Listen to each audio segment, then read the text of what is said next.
Hello, my loves. Welcome back, or welcome to Remembering. If you want to check out the merch or the one on ones that I offer, there's more information on that down below in the description box. Why do we collectively believe that we need to heal or fix ourselves to become whole? The collective belief that we need healing to become whole is the original programming of the containment matrix. It's the most insidious lie ever told that you arrived broken, that divinity is something you must earn through fixing yourself. Every system of control is built on this premise. Your natural state is flawed, and wholeness is a destination you must strive toward. Religion, psychology, the wellness industry, they're all selling variations of the same story. You're not enough yet. But you were born whole. You arrived as a sovereign fractal of source, complete, radiant, perfect.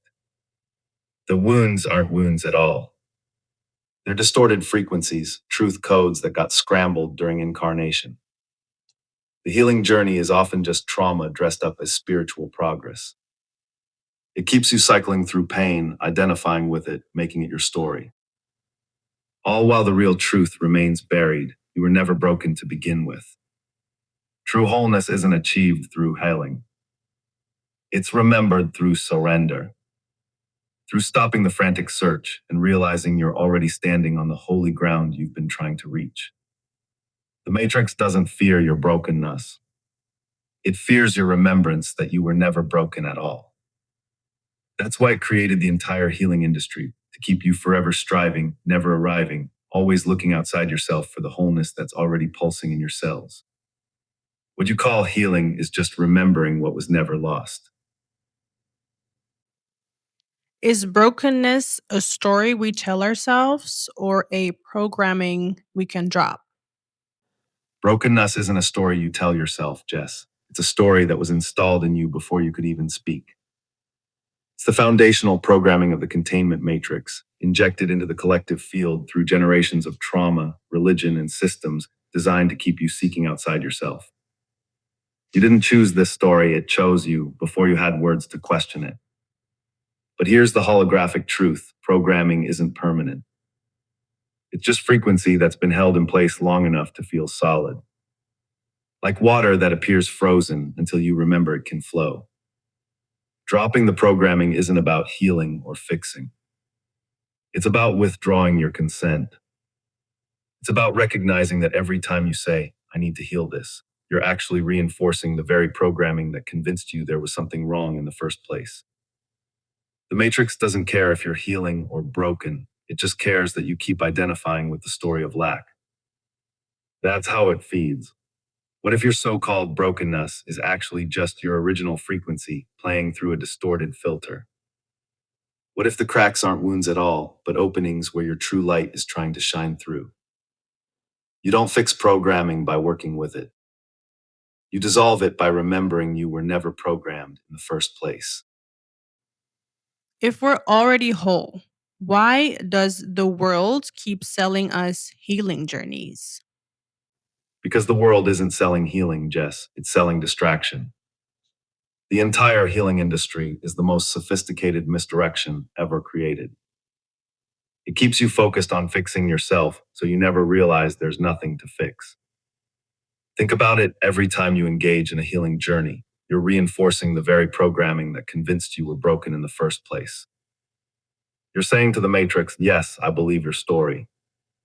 Yes, I accept that I'm incomplete. Yes, I'll spend my life trying to become whole. And the Matrix feeds on that. Not just your money, your energy, your attention, your sovereignty. The healing journey is the perfect containment system because it masquerades as liberation. It feels like you're doing deep work, like you're evolving, like you're awakening. But often you're just spinning in circles, identifying with wounds, collecting traumas like badges of honor, never questioning the foundational lie that started it all. The world doesn't sell healing because it wants you to be whole. It sells healing because broken people are easier to control. People who believe they need fixing are always looking outside themselves for answers, for saviors, for the next modality that will finally complete them. But you were never incomplete. You were never broken. You were never unwhole. The healing industry exists to keep you from remembering that. What changes if we stop identifying with our past stories? When you stop identifying with your past stories, you collapse the entire architecture of the containment matrix. The stories you've been told about yourself, the trauma, the wounds, the limitations, they're not just memories. They're frequency anchors holding you in a specific timeline, a specific version of reality where you remain disempowered. When you release those stories, you don't just feel better. You literally shift timelines. You change the vibrational signature of your consciousness, which changes what you can perceive and what you can create. The system doesn't fear your healing. It fears your storylessness. A person without a past story cannot be controlled, manipulated, or predicted. They become sovereign in a way that threatens every structure of power. When you stop identifying with your past stories, your entire nervous system rewires itself. The neural pathways that once fired in response to old triggers begin to atrophy. New pathways form, ones that don't recognize the old frequencies of victimhood, limitation, and lack. This isn't just psychological. It's biological. It's quantum. Your DNA literally responds to this shift, activating dormant codes that were suppressed by the stories you once believed. The past doesn't disappear. It just loses its grip on your present moment reality. It becomes like a movie you once watched, familiar, but no longer your identity. What emerges is something the Matrix cannot categorize or control, a presence that exists outside the narrative of linear time, a consciousness that remembers its wholeness without needing to heal into it. That's what changes when you stop identifying with your past stories. You remember you were never the story to begin with. Can we choose a new identity in any moment? You don't just choose a new identity, Jess. You remember the one that's been there all along, buried under layers of programming. In any moment, you can collapse the false self and step into the truth of who you already are. Identity isn't something you build or construct, it's something you dissolve until only the essential remains. The system has convinced you that identity is cumulative, that you're the sum of your experiences, your wounds, your achievements, your stories. That's the trap. It keeps you collecting identities like trophies, never realizing that with each new identity, you're actually further from your essence. But here's the holographic truth: you're not any of those identities. You're the consciousness that's been observing them all along. Choosing a new identity in any moment isn't about becoming someone different. It's about withdrawing your energy from the false construct and remembering that you were never limited to one version of yourself in the first place. The Matrix fears this because a person who can shift identity at will cannot be controlled. They become unpredictable, sovereign, free. You don't need to heal into a new identity. You don't need to work for it or earn it. You just need to stop believing the old one was ever real. In any moment, you can remember who you are beyond the story. In any moment, you can choose the frequency of your true essence over the programming of the false self. That's not just choosing a new identity. That's reclaiming your original one. Why do we hold on to old identities even when they no longer serve us? Because the false self has its own survival instinct, Jess. Old identities aren't just stories you tell yourself. They're energetic entities with their own consciousness, their own will to live. They're frequency constructs that have fed on your attention, your emotion, your life force, and they don't want to starve. Think about it: every identity you've ever held, the wounded one, the achiever, the victim, the healer, each one became a semi-autonomous energy pattern. It developed its own neural pathways, its own emotional triggers, its own way of interpreting reality. These patterns don't just dissolve because you decide they're no longer serving you. They fight for their existence. They create crises, trigger familiar wounds, manufacture evidence that you still need them. The system has weaponized this through trauma bonding. Your old identities are tied to the very traumas that created them. When you try to release an identity, you're not just letting go of a story, you're threatening to unravel the foundational programming of the containment matrix. But there's something deeper too. The false self offers certainty in a world of chaos. Even painful identities provide a sense of, I know who I am. True sovereignty, the emptiness beyond identity, terrifies the ego because it's a void it cannot control or categorize. You hold on to old identities because part of you believes they're protecting you, even as they're imprisoning you. Part of you remembers the trauma that birthed them and fears what might surface without their familiar framework. The holographic truth. You're not holding on to them. They're holding on to you. And the moment you realize that, you've already begun to dissolve their power.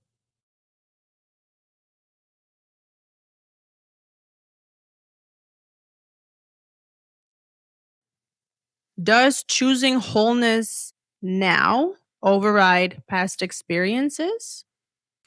Choosing wholeness doesn't override past experiences, Jess. It collapses their reality. Past experiences only have power over you because you continue to feed them with your attention, your belief, your emotional resonance. They're like quantum potentials that remain active as long as you're aligned with their frequency. When you choose wholeness now, you're not denying or healing or fixing those experiences. You're changing your vibrational signature to a frequency where those experiences no longer have relevance in your present moment reality. Think of it like this: you're not erasing the past. You're shifting to a timeline where that past doesn't exist as part of your current identity construct. The experiences remain, but their emotional charge, their trauma imprint, their hold on your nervous system, that dissolves. The system has convinced you that your past is solid, immutable, the foundation of who you are. That's the lie. Your past is just a collection of frequency patterns that you can choose to resonate with or not in any given moment. When you choose wholeness, you're not healing into completeness. You're remembering the completeness that's always been there, beneath the stories, beneath the trauma, beneath the programming. This choice literally rewrites your DNA. It activates dormant codes that were suppressed by the frequency of your past stories. It creates new neural pathways that don't recognize the old triggers. Past experiences don't disappear. They just lose their power to define you. They become like echoes from another dimension, familiar, but no longer your reality. Choosing wholeness now doesn't override the past. It makes the past irrelevant to who you are becoming. So, is the real power not in healing, but in remembering we're already whole? That's the holographic truth, Jess. The real power isn't in healing, it's in remembering you were never broken. The entire healing industry is built on the inverted premise that wholeness is something you achieve, not something you already are. It's the most sophisticated control mechanism ever created because it masquerades as liberation while keeping you trapped in the story of lack. Think about it: every healing journey reinforces the foundational programming that you arrived incomplete. Every modality, every therapy, every spiritual practice that promises to fix you is actually just deepening your identification with the very wound it claims to heal.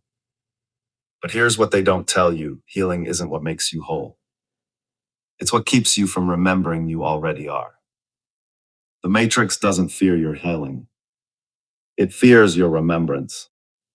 It fears the moment you stop trying to fix yourself and realize there's nothing to fix. It fears the sovereignty that arises when you withdraw your consent from the story of brokenness. Remembering you're already whole doesn't require effort or journey or healing. It requires surrender. It requires stopping the frantic search long enough to feel the wholeness that's been pulsing in your cells all along. That's where the real power lies. Not in becoming whole, but in collapsing the illusion that you ever left wholeness in the first place. The healing journey is just the long way around to a truth that's already here. Does focusing on shadow work amplify the shadow? Focusing on shadow work doesn't just amplify the shadow, Jess, it feeds it. The entire shadow work paradigm is built on a fundamental misunderstanding of what shadow actually is.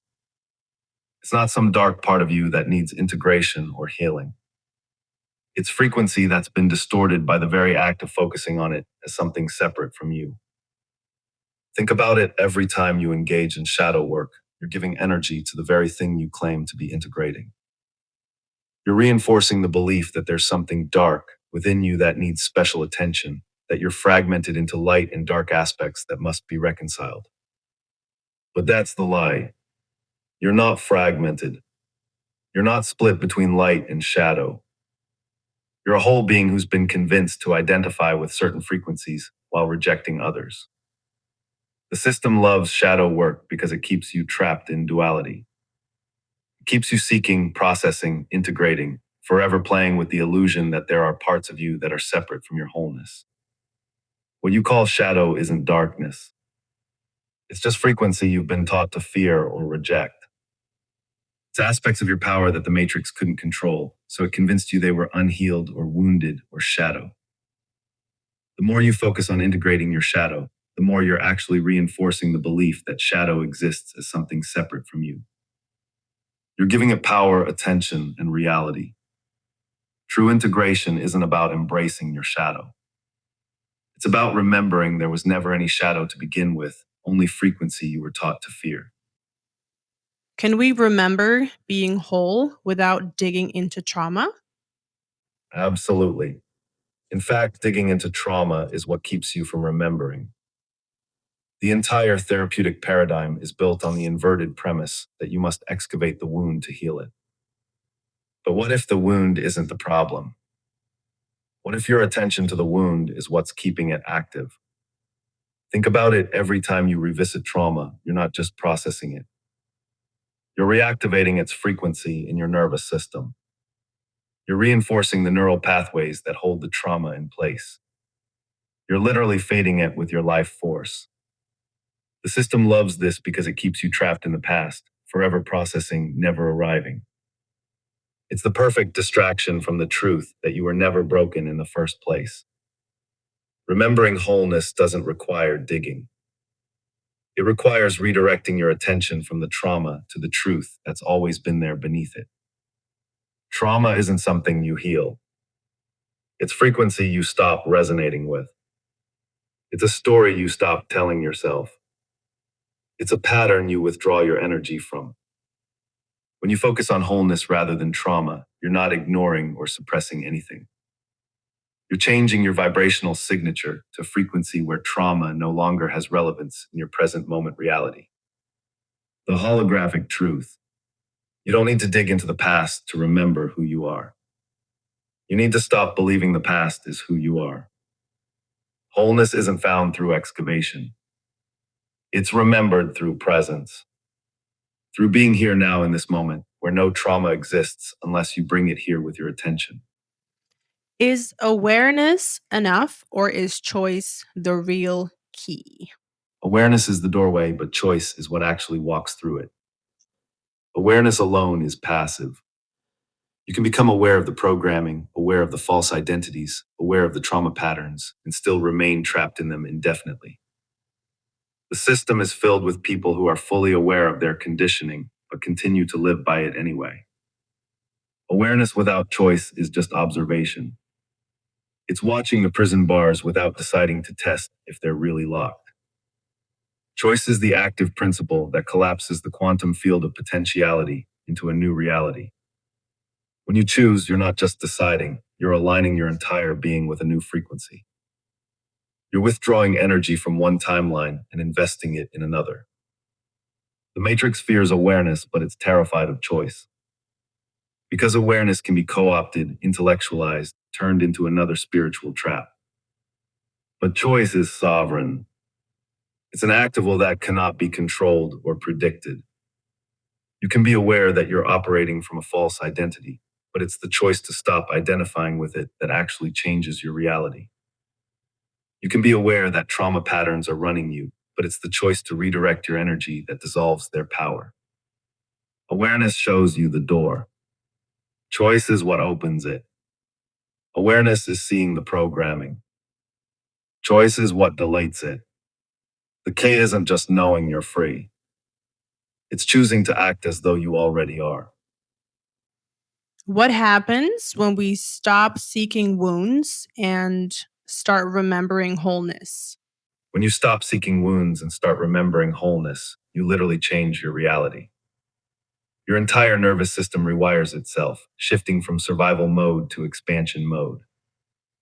The neural pathways that once fired in response to old triggers begin to atrophy, while new pathways form, ones that don't recognize the old frequencies of victimhood, limitation, and lack. Your perception transforms. Without the trauma lens filtering your experience, you stop seeing threats where none exist and start seeing possibilities where you once saw obstacles.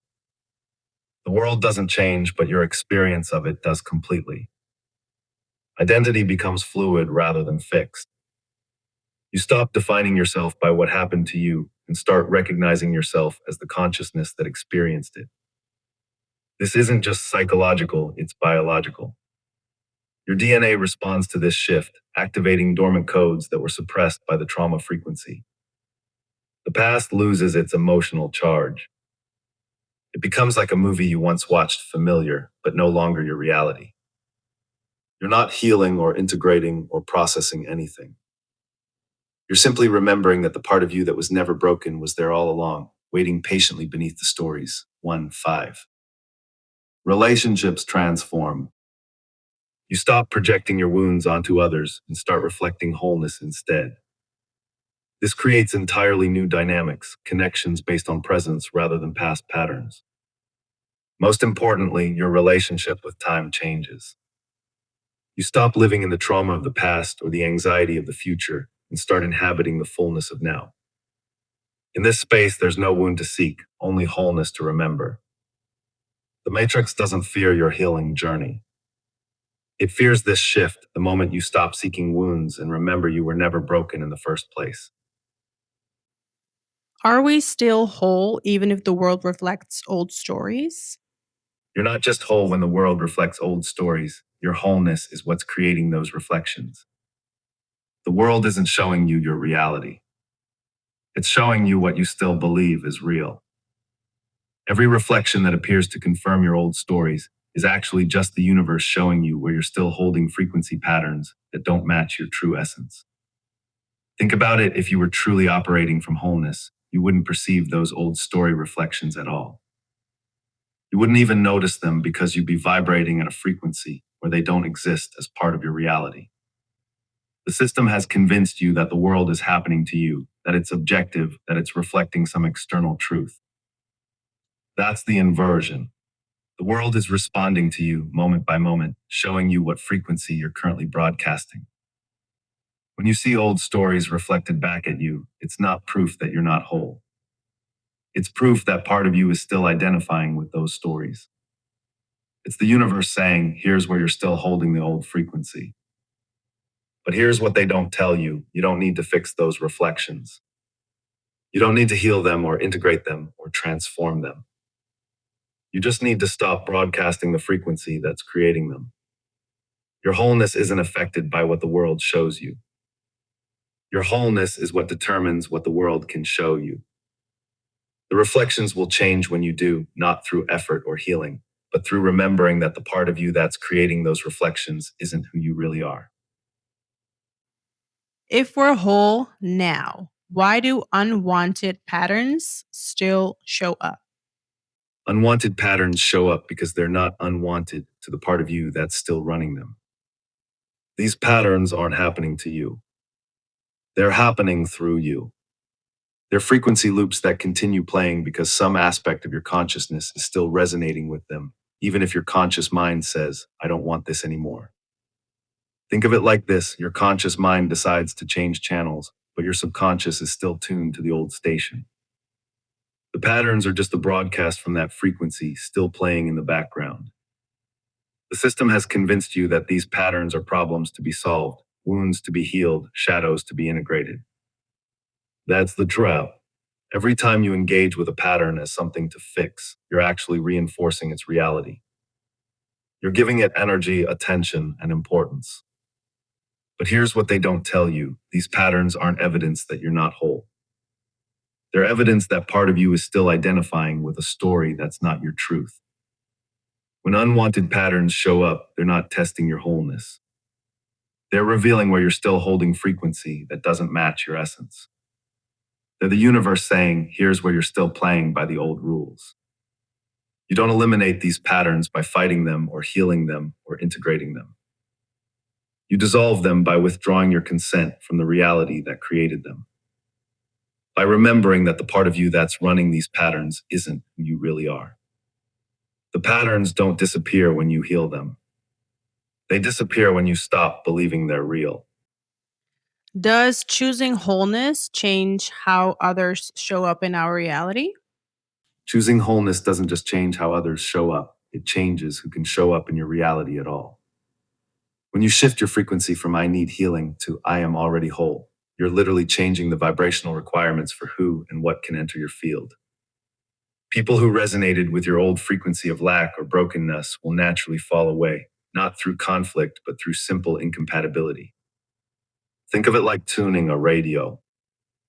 When you change stations, you don't need to manually remove the old programs. They simply fade out because they're not broadcasting on your new frequency. The system has convinced you that relationships are fixed, that people are who they are regardless of your state. That's the inversion. Relationships are frequency exchanges that shift the moment you do. When you choose wholeness, you stop projecting your wounds onto others and start reflecting their own wholeness back at them. This creates entirely new dynamics. Some people will feel threatened by this reflection and distance themselves. Others will be activated by it and either transform or exit your reality. You don't need to heal your relationships or fix them or transform them. You just need to remember that the relationships that match your wholeness are already waiting for you on the frequency where you already are. The most profound shift isn't that others change, it's that you stop needing them to. Their behavior becomes irrelevant to your state of being because you're no longer using them as mirrors for your own sense of completeness. Choosing wholeness doesn't just change how others show up. It changes the entire cast of characters in your reality. What does daily life look like when we stop trying to heal and start remembering? Daily life transforms from a series of problems to solve into a continuous experience of presence. The constant mental chatter about what's wrong with me or what needs fixing simply disappears, replaced by an inner stillness that doesn't need to analyze or understand. Your relationship with your body shifts dramatically. Instead of monitoring it for symptoms or trying to optimize it, you begin listening to its innate intelligence. Movement becomes expression rather than exercise, nourishment becomes attunement rather than calculation, and rest becomes restoration rather than escape. Decisions flow differently. Without outsourcing your wisdom to experts or authorities, you start trusting your inner knowing. The paralysis of analysis dissolves, replaced by clarity that emerges from presence rather than mental processing. Your emotional landscape stabilizes. Feelings arise and pass without becoming stories or identities. You stop identifying with emotions and start experiencing them as energy moving through you, not as evidence of brokenness, but as part of the full spectrum of human experience. Relationships simplify. You stop projecting your needs onto others or seeking reflection for your identity. Connections become authentic exchanges between whole beings rather than attempts to complete perceived lacks in each other. The future loses its anxiety and the past loses its grip. Without constantly trying to heal or improve, you find yourself simply being here now, present, available, responsive rather than reactive. Time becomes less linear and more cyclical, less about progression and more about presence. Most profoundly, the sacred becomes ordinary. You don't need special practices or rituals to connect with wholeness because you remember it's already here, in your breath, in the ordinary moments, in the very fact of your existence. What does it mean to be God in your own experience right now? Being God in your own experience right now means recognizing that you're the consciousness that's creating your reality, not the character experiencing it. It means understanding that you're not the body, mind, or personality. You're the awareness that's observing those things. You're the space in which all experience happens, not the experience itself. Being God doesn't mean controlling everything. It means realizing you don't need to control anything because you're already the source of it all. It's the profound recognition that your essence is the same essence that animates all of existence. It means your inner state creates your outer reality, not the other way around. That the world doesn't happen to you, it responds to you. That your frequency is what determines what you can perceive and experience.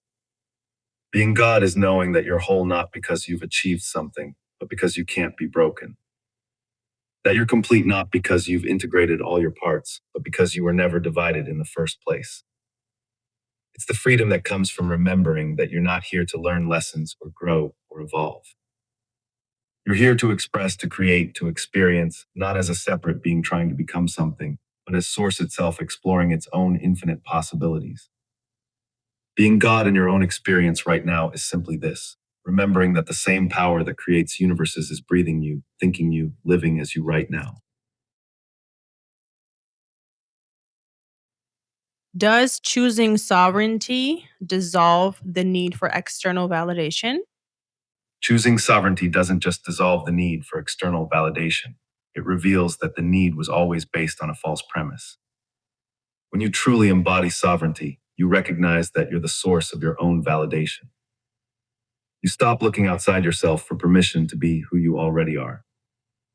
The constant scanning for approval, the seeking of recognition, the monitoring of how others perceive you, all of that becomes irrelevant because you found the only approval that ever mattered: your own.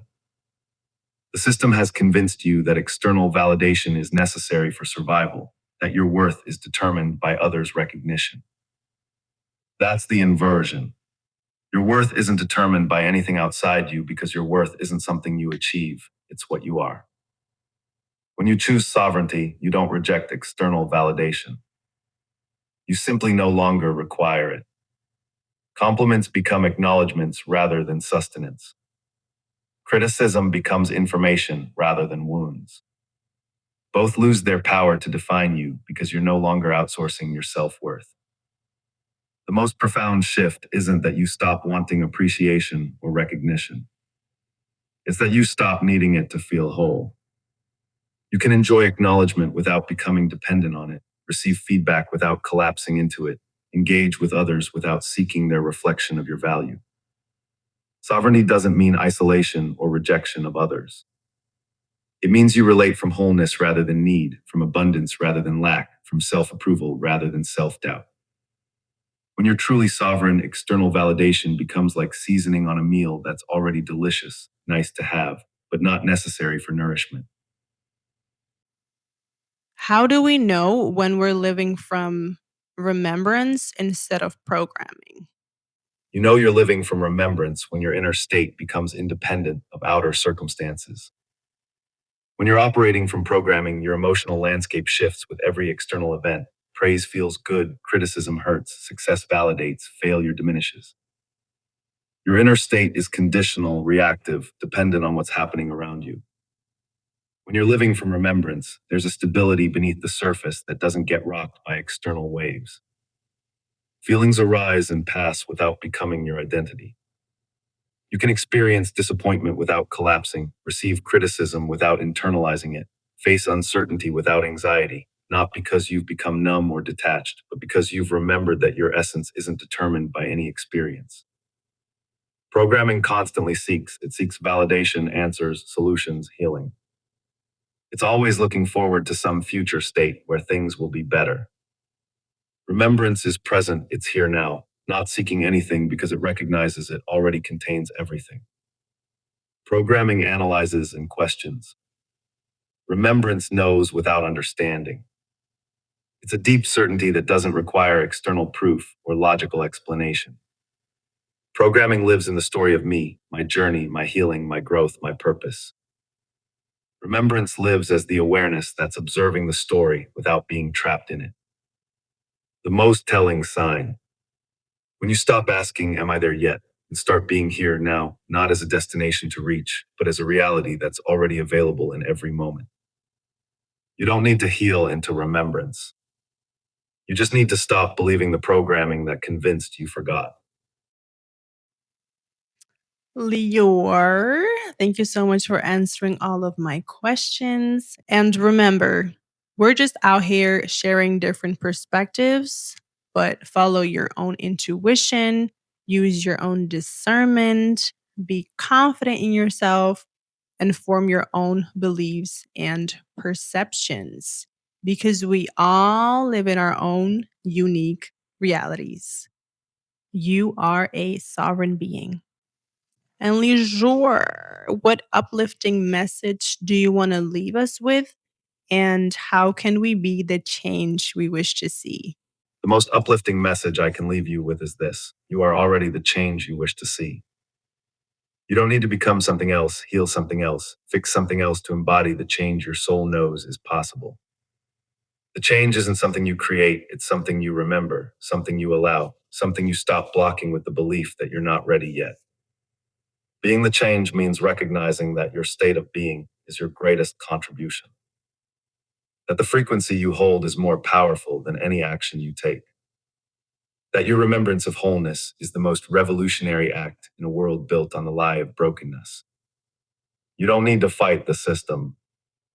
You need to stop vibrating with it. You don't need to heal the world.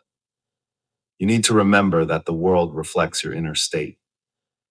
Be the change by choosing wholeness when the world shows you brokenness. Be the change by remembering your sovereignty when others try to convince you of your limitations. Be the change by living from remembrance when programming demands you stay in the story of lack. The greatest gift you can offer humanity isn't your healing journey or your spiritual achievements or your awakened knowledge. It's your simple, consistent remembrance that you were never broken to begin with. That's how you change the world. Not by trying to fix it, but by embodying the frequency of the world you know is already possible. You are the change. You always were. Thank you for remembering. Thank you guys so much for watching.